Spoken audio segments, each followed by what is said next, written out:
Guys, before we get started on the video today, make sure you go and take a moment to go and grab yourself like a glass of water or a bottle of water. I have here a gallon of water. I try to get this in it every single day to keep my digestion healthy, to keep my immune system healthy, and to make sure that my muscles are recovering in between workouts. So cheers to you guys.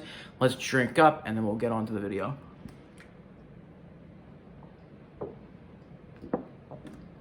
All right, so what are we talking about today? So we're going to be talking about the urges when it comes to Nofap, okay? The urges to Nofap are very interesting. I've seen a lot of interesting approaches from other Nofap YouTubers, and I basically just want to like comment on some of the strategies that I've gotten from them, some of the things that are good, some of the things that I didn't agree with so much, as well as I want to talk about some of the things that I've been doing as of recently to deal with urges and how I've used these in the past in order to get to like 120, 150 day streaks. So I want to get started on what things I felt weren't really that effective for dealing with urges, okay?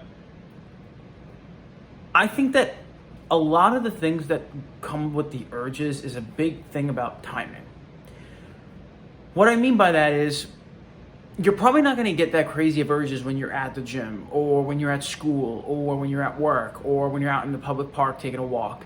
You're probably not going to be dealing with urges then. You're probably going to be dealing with urges when you're by yourself, especially late at night and in the morning. I think those are when you're going to deal with the urges the most.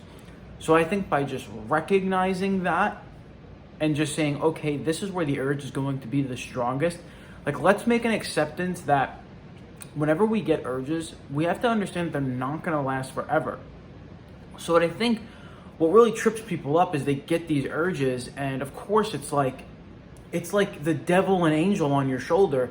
You're going through hell. Like, one side is telling you like why you should be doing it. One side is saying no, like make sure you stay on track. And you can get really caught up in that if you don't know how to like keep yourself calm. So the first thing to recognize is that these urges, they're only temporary. They're not going to be something that lasts for the rest of your life. And that's important to recognize because sometimes you can get so lost in the fact that this is going to last forever that you have to, fap in order to fix the urge, in order to not have the urge anymore, when in reality it just might not be necessary. What I found to not really work too well is like, it's not that things don't work well. It's not that there's like certain things that don't work well. Like I was gonna say, like, there's people that say like take cold showers, do push-ups, go for a walk. Yeah, I think that those things are definitely helpful for Nofap. I really do. I really think that they have their place.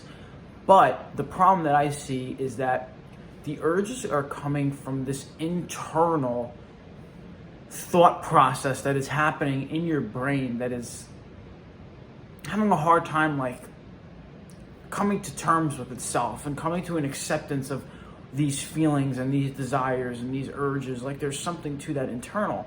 And while I think that doing push-ups, taking a cold shower, taking a walk are definitely things that are going to be very beneficial, I think what they do is they allow for a temporary relief that can help you start to set up the things that I'm going to talk to you about right now.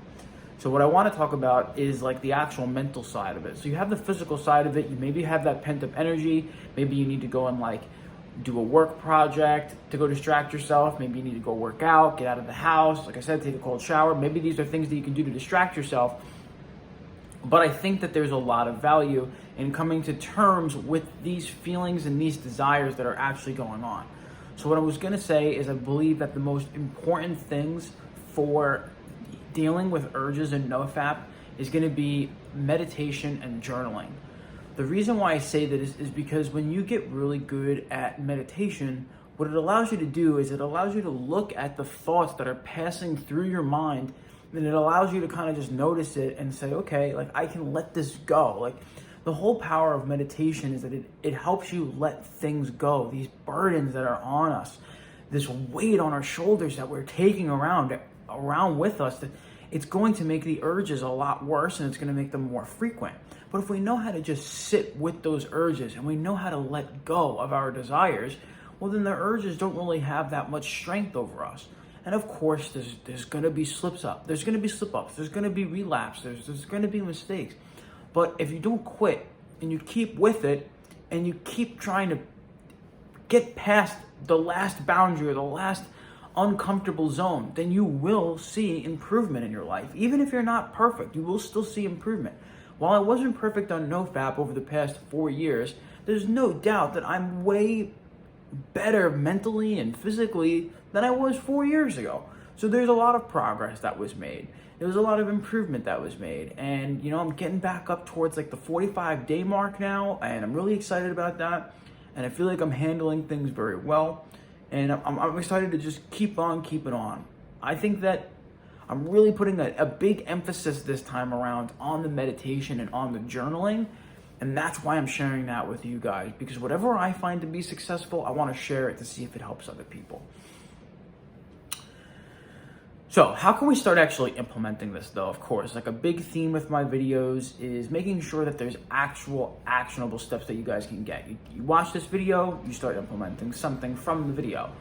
And how we're going to implement this is to actually begin the meditation. So I want to start with a quick meditation. Kind of walk you through a simple little theme we could do here, and you could take the same principles and start to do it on yourself. Before we get into that, I want to talk a little bit about when to actually meditate. You see, the powerful thing about meditation is that you can make it into a habit. And what that means is it's kind of like a skill trait in your skill tree, if you want to think of it as like a video game. You'll be able to practice this on a regular basis, on a daily basis, and it's something that you can just commit yourself to doing every single day. And like if I get this one thing done, the rest of the day is going to be so much better because it's very easy to do. It doesn't require any physical work, and you can do it from anywhere. You can do it laying down, sitting down in a chair. You can do it sitting down up against a wall. You can do it sitting down without a wall. You can lay on the floor. You find your position that's just as comfortable to you, and you can do your meditation. So I usually recommend that you do about 10 to 20 minutes of meditation a day every morning. It's one of the first things that I do when I wake up. I usually wake up, I drink water, I take a cold shower just to kind of end some of the grogginess, and then I go into my meditation. Sometimes I meditate before, but I always just try to make sure that I meditate before I really get my day going, before I get to work, before I look at my phone, before I check any messages, before I watch any YouTube videos, before I drink any coffee. Before I do anything, I'm making sure that I'm getting my meditation, and I recommend you guys do the same thing. And then recently, I've been meditating at night because I've wanted to improve the quality of my sleep as well as decrease the hypersensitivity to sexual thoughts at night.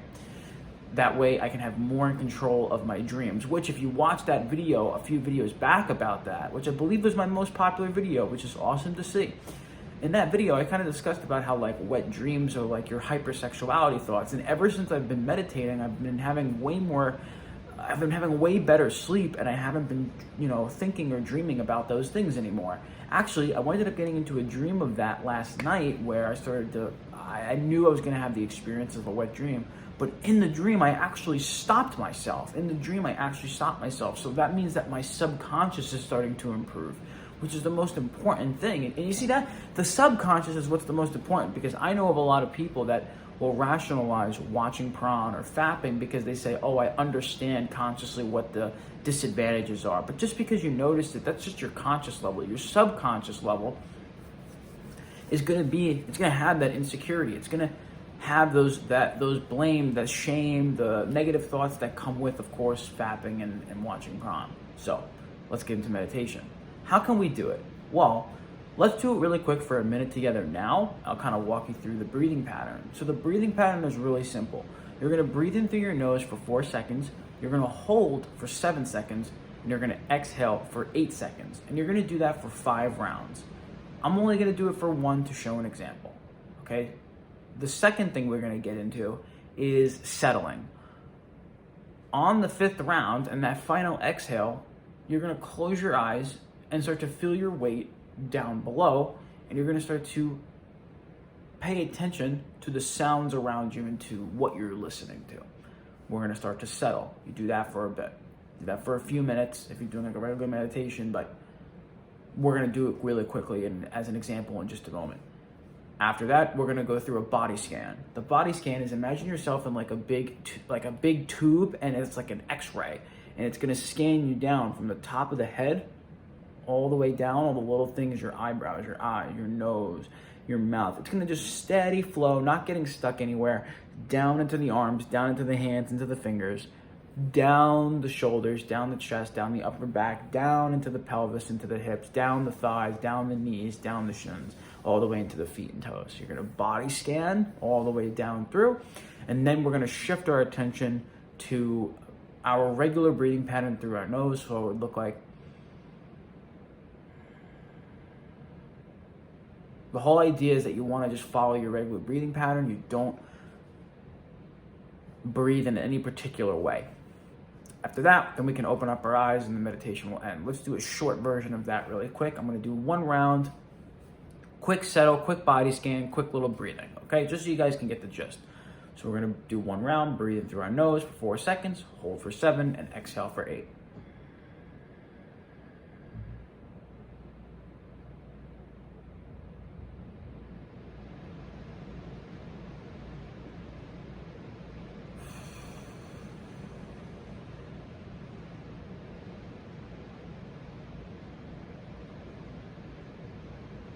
Starting to settle.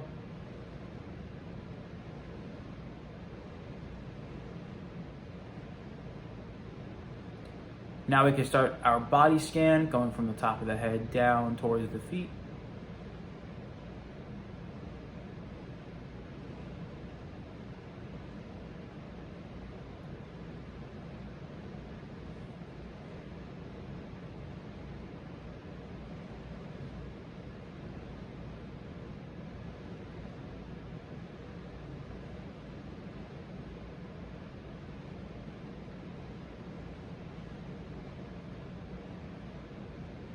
As we go through the legs and get to the feet and toes, we can start to notice our current breathing pattern, paying attention especially to the exhale.